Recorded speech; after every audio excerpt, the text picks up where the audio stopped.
हुई माता का व्रत। सुबह जल्दी उठकर स्नान कर सारा वस्त्र पहने, फिर एक चौकी पर लाल कपड़ा बिछाकर हुई माता का चित्र स्थापित करें और फिर दीवार पर हुई बनाएं। नहीं तो बाजार से हुई माता बनी बनाई मिलती है, वो ले आएं और चित्र पर गंगा जल छिड़के दीप जलाकर पूजा शुरू करें।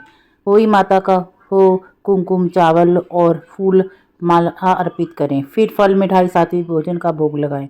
परिवार के बच्चों के साथ हुई माता की कथा सुने, जो इस वीडियो के में बाद में है। संध्या काल में हम हुई माता का व्रत कैसे खोलते हैं। संध्या काल में शाम को तारा देखकर व्रत खोला जाता है और कईयों में ये चंद्रमा देखकर ही व्रत खोला जाता है और कई घरों में शाम को तारा देखकर हुई माता का व्रत खोला जाता है। और कथा इसकी शाम को 4 बजे की जाती है। 4 बजे, 2 बजे, 3 बजे, जितने भी बजे आपके घर में परंपरा चली आ रही है उसी हिसाब से आप करिए। और इसमें हुई माता का चांदी की हुई माता को गले में और हर मोती हर वर्ष जितने भी आपके बच्चे हैं, एक बच्चे का 2 मोती डाले जाते हैं। जितने आपके बच्चे हैं उस हिसाब से माला में मोती डाले जाते हैं। कई घरों में लड़का होने पर एक ही बार डाले जाते हैं और कई घरों में हर वर्ष डाले जाते हैं। जैसी भी आपके घर में परंपरा उसी हिसाब से आप इसमें मोती डालकर माला डालकर आप कथा सुनेगी। पूरा साजो श्रृंगार कर और इसमें काले नीले वस्त्रों की मनाही रहती है। काले नीले भूरे वस्त्रों की मनाही रहती है और आपके घर में जैसी परंपरा है वैसे वस्त्र डालें। हुई माता जिनको बच्चे भी नहीं हो रहे शादी के बाद, वो भी हुई माता का व्रत रख सकते हैं और साल 2 साल में उनको बच्चे हो जाते हैं। माता रानी इतनी कृपा करती है कि माँ का व्रत करने से बच्चे हो जाते हैं। और ये सुहागन स्त्रियां ये व्रत करती हैं। जिनके बच्चे होते हैं वो भी ये व्रत करती हैं और जिनके संतान नहीं होती, संतान प्राप्ति के लिए भी ये व्रत किया जा सकता है। और हुई माता को पूजने से आप संतान में आने वाले कष्टों से भी बचा जाता है। संतान को आने वाले कष्टों से माता रानी रक्षा करती हैं। आइए शुरू करते हैं हुई माता की कथा। साहूकार के 7 बेटे और एक बेटी थी। दिवाली से पहले कार्तिक मास के अष्टमी के दिन साहूकार की 7 बहुएं अपनी नंद यानी छोटी बेटी के साथ जंगल में माटी खोदने गई। वहां पर अनजाने में साहूकार की बेटी की खुरपी से एक शाही के बच्चे की मृत्यु हो गई। शाही माता ने क्रोधित होकर कहा कि वे बेटी, तूने मेरे बच्चे को मारा है तो मैं तेरे कोख बांधूंगी। जैसे तूने मुझे दुख दिया है मैं तुझे भी दुख होना चाहिए।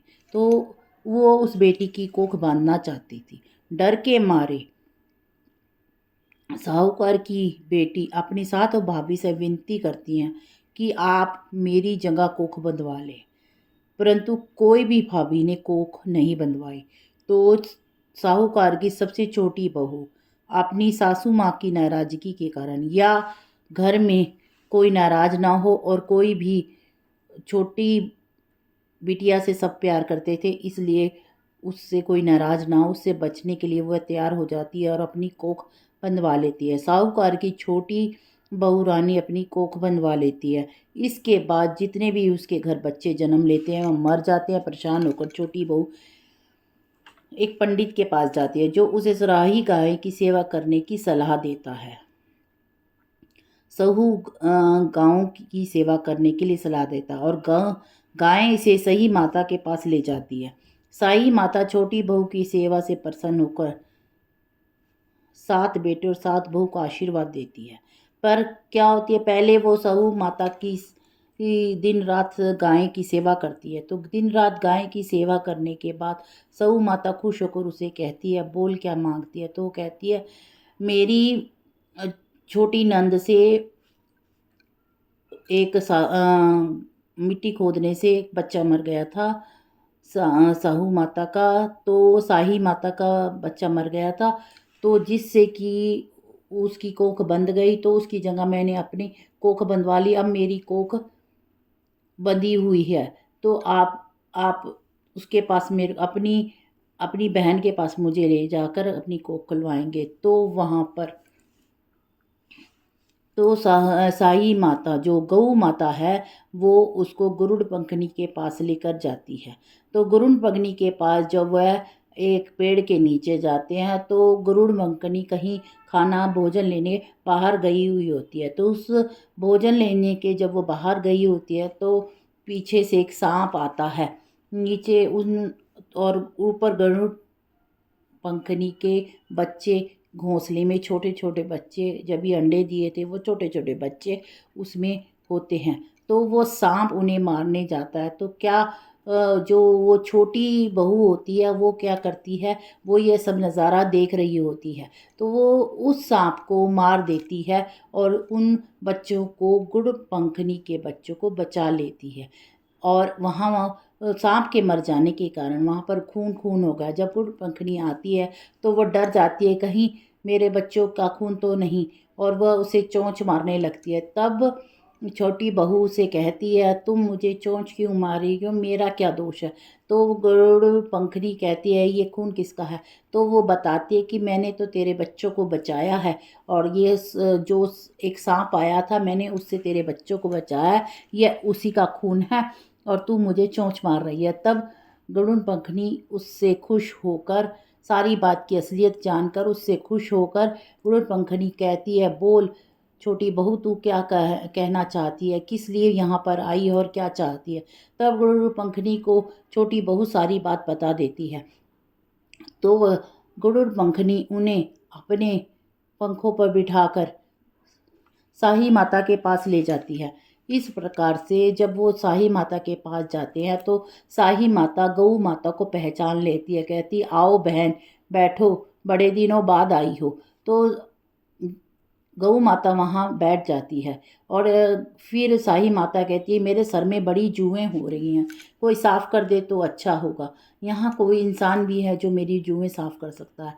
तो गऊ माता छोटी बहू को कहती है कि आप कि तुम इसकी जुएँ साफ़ कर दो, और तुम इसकी जुएँ साफ़ करोगे तो इसका आशीर्वाद भी मिलेगा।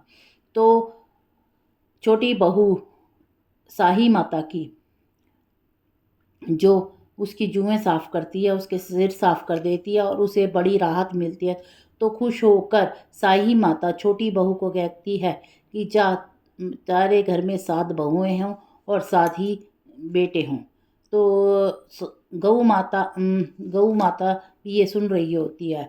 तब छोटी बहू बोलती है कि हे शाही माता आपने तो अपने बच्चे मर जाने के कारण मेरी कोख बांध रखी है, तो मेरे घर में कैसे 7 बहुएं और 7 पुत्र होंगे।